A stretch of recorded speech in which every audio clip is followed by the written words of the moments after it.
यह कहानी उस दौर की है जब बंदा सिंह बहादुर एक सिख योद्धा से धर्म के रक्षक बन चुके थे। उन्होंने लोहगढ़ को राजधानी बनाया और वहां से शासन चलाना शुरू किया। सिख अब सिर्फ लड़ाके नहीं, एक संगठित शक्ति बन चुके थे। उन्होंने मुगल जमींदारी व्यवस्था को उखाड़ फेंका और किसानों को भूमि का स्वामी बनाया। सिखों की विजय यात्रा अब सहारनपुर बेहद तक फैल चुकी थी। जलालाबाद के पठान जलाल खान ने सिख दूतों का अपमान किया, जिसकी वजह से सिखों ने बदला लेने की तैयारी की। अब अगला लक्ष्य था नानौता, क्योंकि जब तक इस कस्बे पर नियंत्रण नहीं होता तब तक जलालाबाद पहुंचना संभव नहीं था। बंदा सिंह बहादुर की सिख सेना 21 जुलाई 1710 को नानौता पहुंची।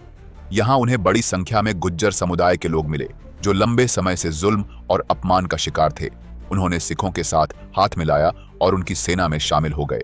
अब युद्ध का नया दौर शुरू हो रहा था। जलालाबाद की ओर बढ़ती सिख सेना का सामना एक कट्टर और सुसज्जित विरोध से होने वाला था। नानौता में जब अमीर मुगलों ने सिखों के सामने मुकाबला करने की कोशिश की तो यह प्रयास सिखों के अंदर और भी गुस्सा भर गया। जल्द ही गली गली और हवेलियों के अंदर एक भयंकर और खूनी संघर्ष शुरू हो गया।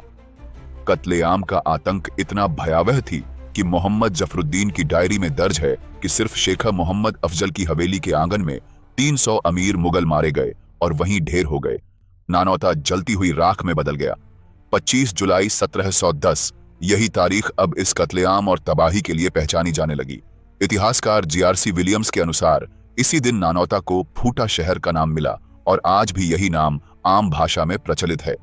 जलालाबाद के फौजदार जलाल खान को पहले ही खबर मिल चुकी थी कि सिखों की सेना उसकी ओर बढ़ रही है। उसने तुरंत सैनिकों, हथियारों और संसाधनों को संगठित करना शुरू कर दिया। जलालाबाद के किले और शहर को बचाव की स्थिति में डाल दिया गया।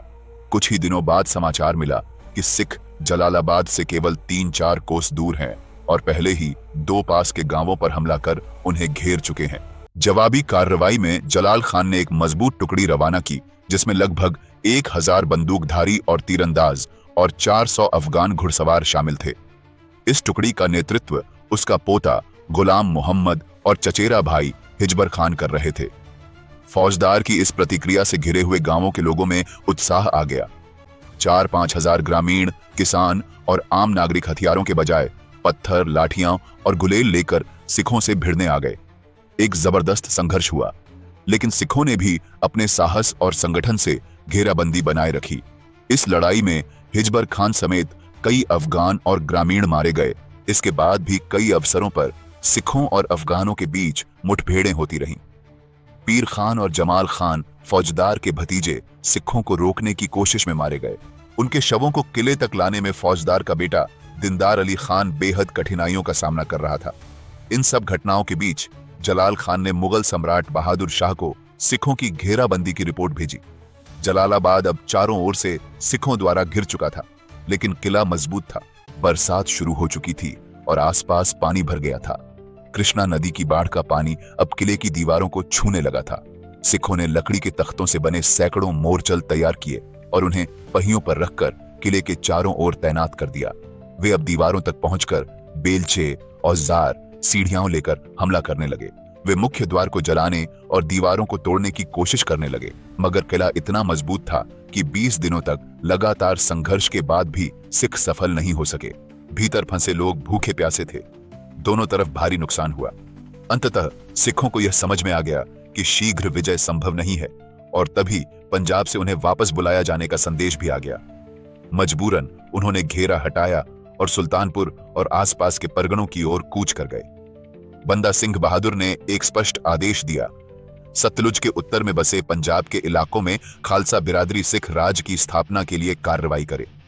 माझा और आसपास के क्षेत्रों से लगभग 8000 सिख अमृतसर में इकट्ठा हुए।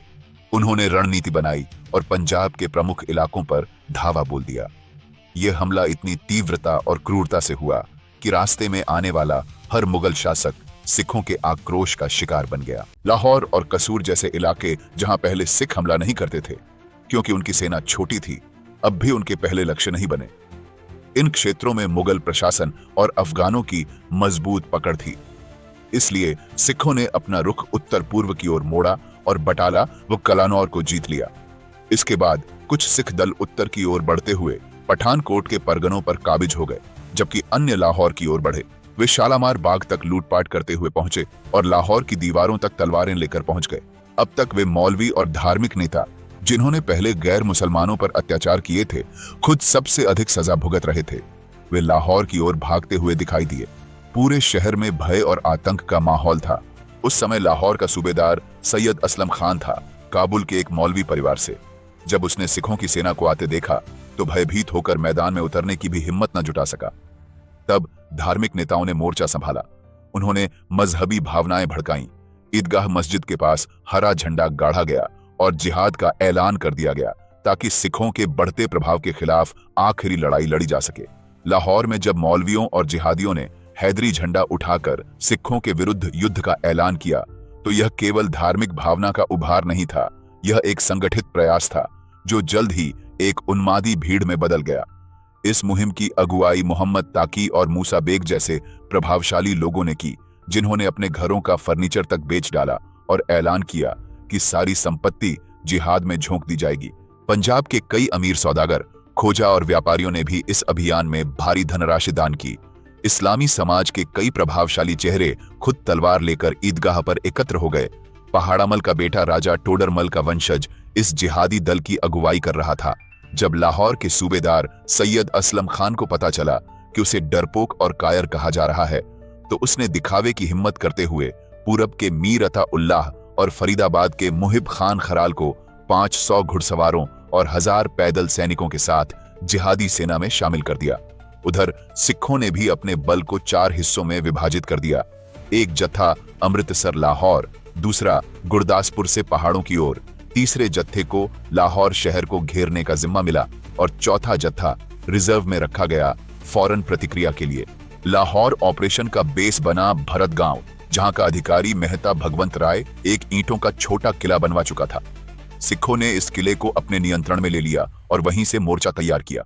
उन्होंने खाद्य भंडार एकत्र किया, खायां खोदी और किले को मजबूत कर लिया। कुछ ही दिनों में इस्लामी सेना वहां पहुंची और किले की सख्त घेराबंदी शुरू कर दी। बाहर निकलना नामुमकिन हो गया। सिखों ने मोर्चा संभालते हुए दीवारों और बुर्जों से गोलियों की बौछार की, जिससे कई जिहादी मारे गए, मगर भीड़ इतनी ज्यादा थी कि सिख उन्हें पीछे नहीं धकेल सके। स्थिति बिगड़ती देख सिखों ने एक रात दुश्मन की पंक्तियां तोड़कर बाहर निकलने का निर्णय लिया। उन्होंने तेजी से किला खाली किया और दुश्मन की पकड़ से बाहर निकल गए। किला खाली होने पर जिहादी जीत का नाटक कर लाहौर लौटे, लेकिन सच्चाई यह थी कि उनकी नाकामी ने उन्हें भीतर से कड़वा और जहरीला बना दिया था। लाहौर लौटकर उन्होंने अपना गुस्सा शहर के हिंदुओं पर निकाला। उन्होंने उन्हें प्रताड़ित किया और यहां तक कि अपने ही हाकिमों को भी धमकियां देने लगे। इबरतनामा में दर्ज है कि इन जिहादियों की करतूतों ने शहर को शर्मसार कर दिया। उन्होंने गरीबों और अफसरों दोनों पर जुल्म किया, जिससे समाज में बेचैनी फैल गई। लेकिन कुछ ही समय बाद सिखों की वही टुकड़ी फिर से संगठित हुई। इस बार कोटला बेगम के किले में सिखों का फिर से उभार देखकर लाहौर में एक और जिहाद का ऐलान हुआ। एक और उन्मादी भीड़ सिखों की ओर बढ़ने लगी। उन्होंने रास्ते में जो भी गांव आया उसे लूटा, जला डाला और गरीब किसानों पर अमानवीय अत्याचार किए। हालत इतनी बिगड़ गई कि जिहादी कमांडरों को खुद कुछ वहशी सैनिकों को सजा देनी पड़ी। उन्हें बीच में तलवार से काट डाला गया, लेकिन उन्मादी भीड़ पर इसका कोई असर नहीं पड़ा। जब जिहादी कोटला बेगम के किले तक पहुंचे, सिख पहले से तैयार थे। उन्होंने चौकियों से निकलकर मुकाबला शुरू किया, मस्किट से गोलियां बरसाईं, तीर चलाए और फिर तलवारों से दर्जनों को काट डाला। नंगी तलवारों की चमक देखकर जिहादी स्तब्ध रह गए और डर के मारे पीछे हटने लगे। यह युद्ध भयंकर था। दोनों ओर भारी हानि हुई, लेकिन निर्णायक मोड़ तब आया जब सिखों ने एक जबरदस्त धावा बोला। अफगान घुड़सवारों की लाइन टूट गई। उन्होंने पीठ फेर ली और भाग खड़े हुए। उनके पीछे पीछे बाकी जिहादी भी डर के मारे भागने लगे। युद्ध भूमि में सैकड़ों लाशें पड़ी थीं, जैसे किसी ने जान बचाने की कोशिश भी नहीं की थी। मोहम्मद ताकी ने उस समय बहादुरी दिखाई, मगर वो भी भारी क्षति उठाकर पीछे हटने को मजबूर हो गया। उसी क्षण मूसलाधार बारिश और तेज हवाएं चल पड़ी। अंधेरे ने लड़ाई को विराम दिया और रात के सन्नाटे में पूरी इस्लामी सेना चुपचाप युद्ध भूमि से लुप्त हो गई। सेना लाहौर की ओर लौटी, थकी हुई, शर्मसार और पराजय से टूटी हुई। मगर उनकी असली परीक्षा अब शुरू होने वाली थी, क्योंकि सबसे अपमानजनक झटका अभी बाकी था। लाहौर से लौटते समय जिहादियों ने रास्ते में भीलोवाल गांव में रात बिताने का फैसला किया। सरकारी सिपाहियों को गांव के किले में ठहराया गया, जबकि बाकी फौज खुले मैदान में पूरी तरह निश्चिंत होकर बेफिक्र सो गई, मानो अब कोई खतरा शेष नहीं हो। लेकिन सिख शांत नहीं थे। वे चुपचाप उनका पीछा कर रहे थे और उनका इरादा स्पष्ट था, लाहौर पहुंचने से पहले दुश्मन पर एक और आखिरी वार करना। सुबह की रोशनी फैलने से पहले ही पास की झाड़ियों में छिपे सिख तूफान की तरह निकल पड़े और अचानक हमला कर दिया। दुश्मन पूरी तरह हक्का बक्का रह गया।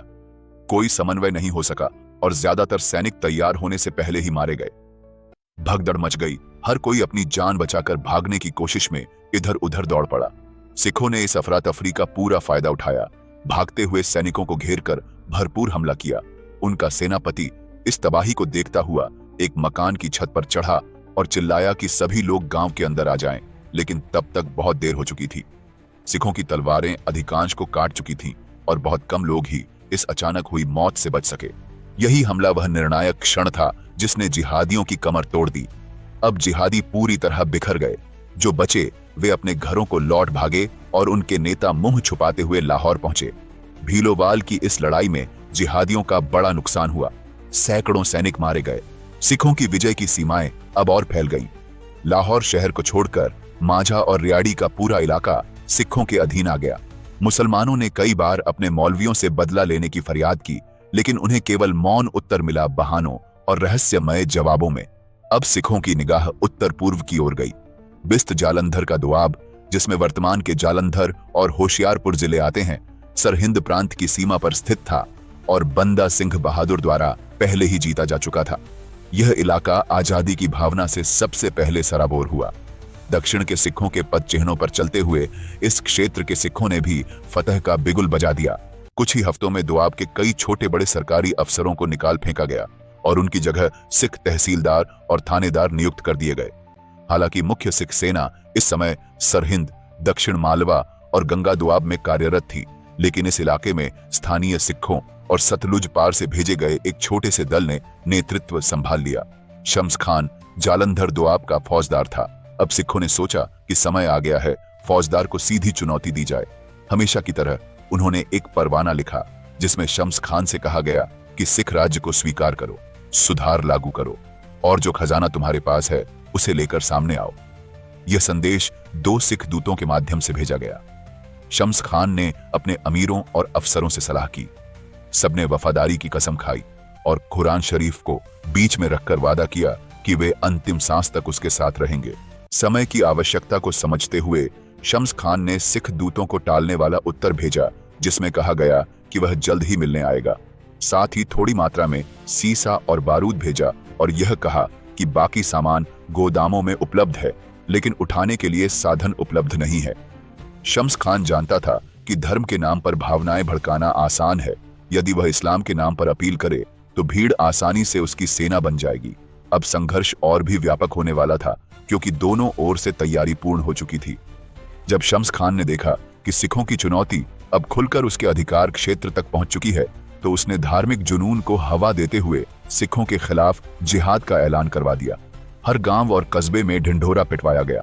इस धार्मिक उद्घोष ने वह असर किया जिसकी शम्स खान को उम्मीद थी। जुल्म, गरीबी और असुरक्षा से त्रस्त भोले भाले किसान, जुलाहे और मजदूर शहादत की नीयत से निकल पड़े। जब सुल्तानपुर से जिहादी फौज रवाना हुई तो उनके साथ अनुमानतः 1 लाख से ज्यादा लोगों की भीड़ थी। इस विशाल भीड़ के साथ साथ शम्स खान स्वयं 4 से 5 हजार घुड़सवारों और 30,000 पैदल सैनिकों की अगुवाई कर रहा था। उधर सिख शुरू में शम्स खान की प्रतिक्रिया से प्रसन्न थे। उन्हें लगा कि वह झुक जाएगा और फिर धीरे धीरे पूरा क्षेत्र उनके कब्जे में आ जाएगा। लेकिन जल्द ही उनका यह भ्रम टूट गया जब उन्हें शम्स खान की फौजी तैयारियों और जिहादी भीड़ की सच्चाई का एहसास हुआ। सिखों ने भी तुरंत मोर्चा ले लिया। उनकी सेना की कुल संख्या 70 से 80 हजार के बीच थी, घुड़सवार और पैदल दोनों शामिल। सिखों ने सुल्तानपुर से लगभग 7 कोस दूर राहो नामक स्थान पर पहुंचकर मजबूत मोर्चाबंदी कर ली। उधर शम्स खान के साथियों में भय का माहौल था। वे आपस में चर्चा कर रहे थे कि यदि शम्स खान हार गया तो उनका घर परिवार और सारी संपत्ति खत्म हो जाएगी। इसी डर ने सभी को एकजुट कर दिया और उन्होंने सिखों पर हमला करने का निश्चय किया। सूर्योदय के 3 घंटे बाद जिहादी फौज तोपों की मारक दूरी में आ पहुंची और युद्ध का आरंभ हुआ। सिखों की ओर से तोपें और बंदूकें गरज उठीं। एक साथ हजारों पत्थर और गोलियां ओलों की तरह बरसने लगीं। जिहादी सेना चारों ओर से हमले में टूट पड़ी। शम्स खान ने अपनी सेना को जल्दबाजी से बचने का निर्देश देते हुए व्यवस्थित रूप से आगे बढ़ने को कहा, परंतु सिखों की 2 तीव्र वॉली ने उन्हें बहुत हद तक रोक दिया। फिर भी लगभग 40 से 50 हजार जिहादी सैनिकों ने हमला कर दिया। सिखों की संख्या कम थी, इसलिए उन्होंने रणनीति बदली और राहों की घड़ी की ओर पीछे हट गए। वहां से उन्होंने कई दिनों तक घेराबंदी झेली, लेकिन वे रात के अंधेरे में छोटी छोटी टुकड़ियों में बाहर निकलते, छापामार हमले करते और दुश्मन को नुकसान पहुंचाते रहे। लेकिन जिहादी फौज की संख्या इतनी अधिक थी कि सिखों के हमलों का बहुत असर नहीं हुआ। अब सिखों ने अपनी पुरानी रणनीति अपनाई। चुपचाप रात में अपनी खाइयों को छोड़कर पीछे हट गए। शम्स खान ने उनका पीछा नहीं किया। केवल कुछ मील जाकर जहां एक टूटी हुई तोप, कुछ ऊंट और सामान मिला, उसी को लेकर संतुष्ट हो गया। उसके भीतर एक नया डर घर कर चुका था कि यदि बंदा सिंह स्वयं इस युद्ध में उतर आए तो उसका अंजाम क्या होगा। इसलिए उसने शिविर हटाने का आदेश दिया और सवेरा होने से पहले वापसी की राह पकड़ी और लाहौर लौटकर फतेह का ढोंग रचा। पूरी जिहादी फौज भंग कर दी गई और ग्रामीणों को उनके गांवों में वापस भेज दिया गया। मगर सिख अब भी यहीं आसपास झाड़ियों में छिपे हुए थे और जैसे ही शम्स खान की वापसी को कुछ ही घंटे बीते, लगभग 1000 सिख अचानक झटके से निकल पड़े। उन्होंने राहों के थाने पर धावा बोला, वहां की गारद को खदेड़ा, किले पर फिर से कब्जा कर लिया और वहीं अपने मोर्चे फिर से जमा लिए। राहों की ये लड़ाई 11 अक्टूबर 1710 को लड़ी गई थी, जिसकी सूचना 25 अक्टूबर को बहादुर शाह को सोनीपत के पास उसके डेरा में प्राप्त हुई। इस निर्णायक जंग के बाद सिखों ने अपना अगला कदम जालंधर की ओर बढ़ाया। वहां के पठानों पर इतना डर छा गया था कि उन्होंने लड़ने के बजाय जान बचाना बेहतर समझा और शहर छोड़कर भाग गए। न कोई सरकारी अधिकारी सामने आया, न कोई सैनिक, और इस तरह जालंधर सिखों के हाथ बिना एक भी गोली चले आ गया। इसके बाद होशियारपुर की बारी आई और वहां भी वही हुआ। थोड़े ही समय में पूरा बिस्त जालंधर दोआब सिखों के अधीन आ गया। इस बीच शम्स खान, जो सुल्तानपुर में सुकून से बैठा था, अब स्थिर नहीं रह सका। अब सिख दिल्ली की सरहद तक पहुंच चुके थे। दिल्ली के गवर्नर असफ उद दौला तक भयभीत दिखाई देने लगे थे। राजधानी में हड़कंप मच गया था। लोग अपने घर परिवार और सामान समेटकर पूरब की ओर भागने लगे ताकि सिखों के प्रकोप से बचा जा सके। उसी समय जलाल खान की तरफ से रिपोर्ट आई कि सिखों ने उसके क्षेत्र में हमला कर दिया है। ये सुनकर बहादुर शाह हैरान हो गया। बहादुर शाह ने 60,000 सवारों की फौज तैयार करने का आदेश दिया। उस समय सिखों का प्रभाव पानीपत तक फैल चुका था। बंदा सिंह बहादुर गंगा यमुना दोआब से सुल्तानपुर की ओर बढ़ रहे थे, जबकि अन्य सिख सिरहिंद, समाना, थानेसर, सडौरा और जालंधर दोआब में फैले थे। जब बहादुर शाह 4 दिसंबर 1710 को सडौरा पहुंचा, तब बंदा सिंह बहादुर पहले ही वहां पहुंच चुके थे और लोहगढ़ किले की किलेबंदी को और मजबूत कर रहे थे। शाही फौज ने आगे बढ़कर सोम नदी के पास नया कैंप लगाया। अब लोहगढ़ किला चारों ओर से घिर चुका था, मगर किला इतना मजबूत और ऊंचाई पर था कि स्वयं बहादुर शाह ने उस पर सीधे हमले की हिम्मत नहीं की। उसने रणनीति तय की कि वह कुछ समय निष्क्रिय रहेगा और सिखों को मैदान में उतरने के लिए मजबूर करेगा। इसके लिए उसने स्पष्ट आदेश दिया कि कोई शहजादा या अमीर सिखों की घड़ियों के निकट न जाए। किंतु वजीर मुनीम खान ने आग्रह किया कि उसे शत्रु की स्थिति देखने दिया जाए। उसे अनुमति तो मिल गई, पर शर्त यह थी कि वह हमला नहीं करेगा जब तक नया आदेश न मिले। जब मुनीम खान सिखों की तोपों की रेंज में पहुंचा तो सिखों ने किलेबंदी से जबरदस्त गोलाबारी शुरू कर दी। ऊंचाई पर तैनात सिखों ने तीर, बंदूक और तोपों से हमला किया। मुनीम खान अपने सम्मान और युद्धाभिलाषी अनुयायियों के दबाव में बहादुर शाह के आदेश की परवाह किए बिना युद्ध का आदेश दे बैठा। यह सब कुछ बहादुर शाह के कैंप से साफ दिखाई दे रहा था। रफी उस शान और रुस्तम दिल खान की टुकड़ियों के सैनिकों ने बिना आदेश की प्रतीक्षा किए युद्ध में छलांग लगा दी। बहादुर शाह और शहजादे अपने अपने दुर्गों से इस दृश्य को देख रहे थे, नाराजगी की भावना के साथ। जैसे जैसे युद्ध तेज हुआ, सैनिकों में उत्तेजना भी बढ़ती गई। लगभग 60,000 घुड़सवार और पैदल सैनिक सिखों की घड़ियों पर टूट पड़े। सिख संख्या में बहुत कम थे और हर मोर्चे पर पिछड़ रहे थे। धीरे धीरे उन्हें निचली पहाड़ियों की चौकियां छोड़नी पड़ी और अंततः वे लोहगढ़ किले तक पीछे हट गए। इस भीषण युद्ध में दोनों पक्षों को भारी जानमाल की हानि हुई। इसी समय मिर्जा रुकन बहादुर शाह को सूचित करने आया कि लड़ाई अभी भी पहाड़ी दर्रों में जारी है। रुस्तम दिल खान उस पहाड़ की तलहटी तक पहुंच चुका था जहां एक सफेद इमारत थी जिसमें बंदा सिंह बहादुर की उपस्थिति बताई जा रही थी। मिर्जा रुकन ने इशारा कर बताया कि वही है वो तंबू जहां से बंदा सिंह बहादुर अपने योद्धाओं की बहादुरी देख रहा है। उन्होंने शाही मोर्चों पर धावा बोल दिया और कई शाही सैनिकों को मृत्यु की नींद सुला दिया, लेकिन संख्या में बहुत कम होने के कारण किले में बंद सिख अब चारों ओर से घेरे में आ चुके थे। केवल वही खत्री और जाट हिंदू बचा होगा जिन्होंने बंदा सिंह बहादुर के पंथ को अपनाया और उनकी सेना में शामिल हो गए थे।